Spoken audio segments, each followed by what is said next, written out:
আজকে রাতে চলে আসলাম মিরপুরের সবচেয়ে সুন্দর রুপটপ রেস্টুরেন্ট স্কাই লাউঞ্জে। এইখানে এসে দিয়ে একটা বার্থডে পার্টি চলতেছে।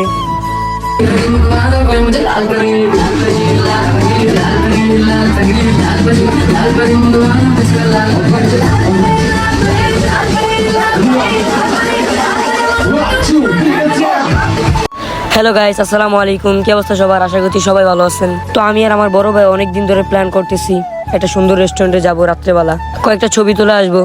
তো আজকে হঠাৎ প্ল্যান করে নিলাম রাত্রেবেলা একটা রেস্টুরেন্টে যাই। তো হঠাৎ আমার বড় ভাই বলতেছে মিরপুরের সবচেয়ে সুন্দর স্কাই লাউঞ্জ আছে। তো আর দেরি না করে স্কাই লাউঞ্জে যাওয়ার জন্য রেডি হয়ে গেছি। আমরা মার্কেট থেকে দোকান বন্ধ করে মার্কেট থেকে বের হয়ে রিক্সা নিয়ে চলে যাচ্ছি স্কাই লাউঞ্জে। আমরা এখন রিক্সা থেকে নেমে সনি হলের সামনে আসি। তো সনি হল থেকে হেঁটে হেঁটে চলে যাবো ওনাদের লিফটের সামনে। অবশেষে লিফটের সামনে আসলাম। আইসা দুইটা লিফট একসাথে টিপ দিছি। টিপ দেওয়ার পর দুইটা লিফট একসাথেই খুলছে।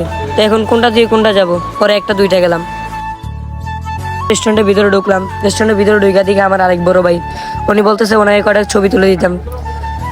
উনি অ্যাকশন নিতেছে, তো ওনাকে কয়েকটা ছবি তুলে দিলাম। তো ছবি তুলে দেওয়ার পর স্কাই লাউঞ্জ থেকে এসে সামনে আসলাম। আইসা স্কাই লাউঞ্জটা দেখতেছি। তো ওনাদের রেস্টুরেন্টটা খারাপ না, ভালোই, অনেক সুন্দর। তো আমার বড় ভাই স্কাই লাউঞ্জের ম্যানেজারের সাথে কথা বলতেছে। ওনাদের এই সাইডে আইসা দেখি ওনাদের একটা বার্থডে পার্টি চলতেছে। তো ওনাদের বার্থডে পার্টির সাথে আমরাও বার্থডে পার্টি এনজয় করলাম।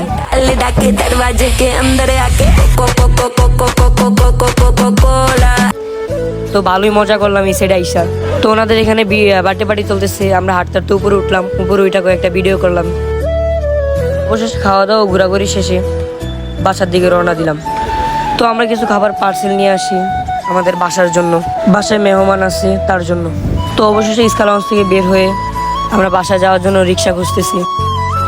সনি হলের সামনে যে আমরা রিক্সা নিব।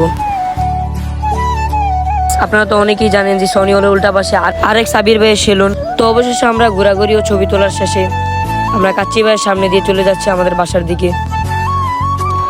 রাত্রেবেলায় সুন্দর ঢাকার রোডগুলা, রাত্রে পুরা ফাঁকা থাকে। রাত্রেবেলা চলার মজাটাই আলাদা। অবশেষে আমরা আমাদের বাসার রোডে ঢুকে গেলাম। বড় ভাই রিক্সা থেকে নাইমা বলতেছে আমি ভাড়া দিতাম। আমি বড় ভাইরে বলতেছি, বড় ভাই আপনি যদি ভাড়া না দেন তাহলে কি আমি দিলে হইব? আপনি দিবেন ভাড়া, আপনি বড় ভাই মানুষ। বড় ভাইরে চাপাই দিয়ে চলে আইছি। আজকের ব্লগটা এতটুকুই। সবাই আমার জন্য দোয়া করবেন। লাইক, শেয়ার, সাবস্ক্রাইব করে আমার চ্যানেলের পাশে থাকবেন। আল্লাহ হাফিজ।